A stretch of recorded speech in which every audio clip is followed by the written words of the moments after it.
Pois falamos de Chave e concretamente dese cara a cara 2025 que agora sí xa entra na súa recta final. Disputábase o pasado sábado a quinta xornada, quedan dúas, ademais, lóxicamente, a gran final do día 15 de novembro, pero a cousa está realmente emocionante. Ata tres equipos poderían disputar esa gran final. Un deles, lóxicamente, un dos favoritos é o ANS, que agora mesmo vai líder con 10 puntos de vantaxe respecto ao San Cristóbal. Temos precisamente agora xa ao outro lado do fío telefónico a un xogador do conxunto de Carral. Jonathan Mesías, que tal? Boas tardes.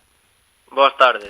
Bueno, de novo, o ANS está aí arriba loitando por disputar unha gran final, en este caso do cara a cara 2025. Sobre todo, a cousa está emocionante e moi igualada, non? Sí, este ano estamos moi igualados aí no cara a cara, cun empate na última xornada contra o San Cristóbal, e vai estar moi emocionante hasta o final.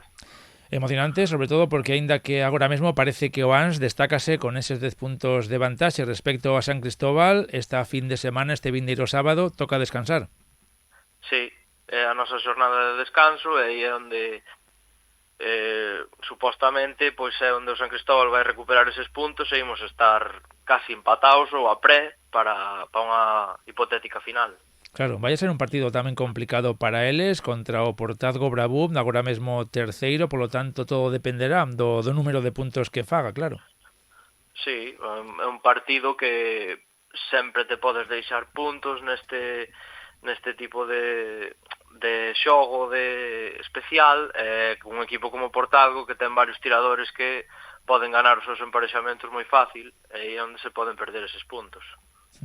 Bueno, comentar que a gran final, xa o dicía antes, se vai a xogar o día 15 de novembro. Me comentabas antes a micrófono pechado que, bueno, que non está nada clara a cousa de momento, aínda non sabemos que equipo a disputarán, pero ti personalmente xa tamén faltabas na final da Copa Xunta de Galicia. Me comentabas antes que tampouco tes moi claro si poderás asistir en caso de que o ANS se clasifique, non? Sí, no meu caso particular, pois moi probablemente nunha final non poida estar, e o equipo en sí, pois intentarás estar, a ver, a mellor podemos estar, pero no meu caso personal non, e bueno, intentarase competir como se poida, realmente. Claro, falaba eu antes da Copa Xunta de Galicia que o ANS Sí, xogaba a final pero con baixas sensibles e iso pois deixou a victoria clara para o San Cristóbal. sí, bueno, o San Cristóbal igualmente fixo unha tirada increíble. Realmente con esa tirada sería difícil competir igualmente, ainda que estivéramos todos, pero bueno, sempre cando un equipo está completo, pois vas con outra maneira, non? E con outras ganas, e o respeto entre nós, pois vai a cousa máis axustada, que se ves as cousas máis de cara, e ao mellor iso tamén axuda nun resultado final. Bueno, pues esperemos a ver qué pasa en estas jornadas que restan. Esta fin de semana, como decimos, o ANS descansa, o San Cristóbal xoga ante o Portazgo Bravú e tamén poden quedar un pouquiño máis claras as cousas de cara a eses últimos encontros. Por certo, falamos tamén xa de futuro, porque este é o último torneo do ano na Liga, que como sempre comeza a mediados de xaneiro. De novo, imagino que os favoritos serán os de sempre.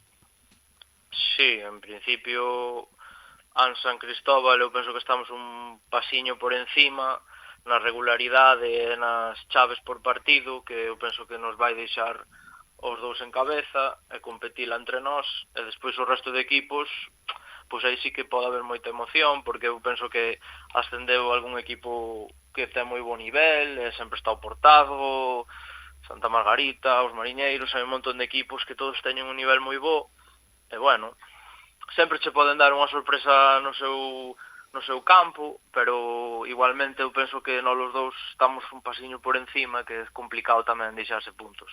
Bueno, imagino que para vos o obxectivo e a ilusión será competir ata a derradeira xornada. O ano pasado así foi e a cousa non pudo quedar máis igualada. De feito, remataba a Liga empatados a puntos tanto ANS como San Cristóbal e hubo que decidilo polo número de chaves.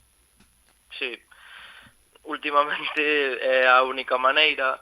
No meu caso, falto varios partidos no ano sempre, condiciona un pouco as chaves do equipo. Penso, este ano vou intentar a ver se son capaz de xogar os máximos ou todos, eso tamén pode axudar para que, aparte dos puntos, de se estamos igualados ou non, pois que as chaves tamén sean o máis fiel posible, estar o máis igualados tamén en chaves, porque dese que é importante o de facer moitas chaves contra un equipo así para poder competir, pois, puntos, chaves e o que faga falta para poder gañar. Bueno, pois tempo teremos para falar desa liga que, por certo, o ano que ven vai a ter a máis equipos, a prácticamente todos os que xogaban antiguamente na Irmandade, e que imagino que algúns deles estarán xa desexando tamén chegar a esa primeira división. Sí, veñen todos, bueno, a maioría de equipos ou todos os que conformaban a Irmandade, novos tiradores moi bons de sempre, que van estar aí, equipos que se forman agora nunha división de abaixo, pero que moi probablemente nun futuro, 2-3 anos, vámonos a encontrar tamén en división do honor.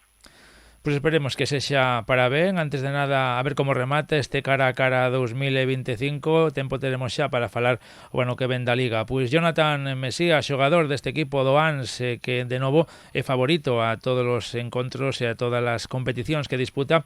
Moitísimas gracias por atendernos e moita sorte. Pois moitas gracias, como sempre un placer. Igualmente.